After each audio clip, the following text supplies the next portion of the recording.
राजाले नै मलाई चिन्नु भएको रहेछ के राजाले नै है त्यति पपुलर हाम्रो मैले कोइबा कुकुर्नीलाई नि आजकल ऋषि धमलाले काजको पावर दिन सक्दैन रहेछ रे के हो यसलाई चाहिँ राजाले पहिल्यैबाट चिन्नु हुन्थ्यो रे राजाले फोटो खिच्न बोलाउनु भयो अरे यति धेरै पपुलर त हुने त बहिष्कार अब रात दिन हमला कि धमला गर्दै हिँड्छिस् अनि पपुलर हुन्नस् हाम्रो देशलाई न राजा चाहिए न त्यो केपी चोर चाहिए न प्रचण्डे चोर चाहिए हाम्रो देशलाई चाहिएको भनेको रवि लान्छाने र बालन शाह जस्तो युवा चाहिएको हो कि इमानदारी युवा चाहिएको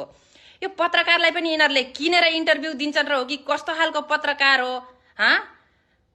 पुलिसले मजाले दनक लाएको रहेछ हिजो अस्ति चोटै चोट भएको थिए अहिले फेरि नेपाली बुढोले सुमसुमाउन लाग्छ यसलाई कहिले कोसँग कतिवटाको पोइ बिगार्छिस् है तैले कतिवटाको छोरा बिगार्छिस् एउटासँग बस्न थपक्का लागेर बिहा गरेर कहिले यता कहिले उता किरा पर्लाई जाठी तँलाई लाज लाग्दैन अरूको पोइहरूसँग टाँसिएर सुमसुमाउँदै हिँड्नलाई कुकुर्नी बिहा गर एउटासँग बस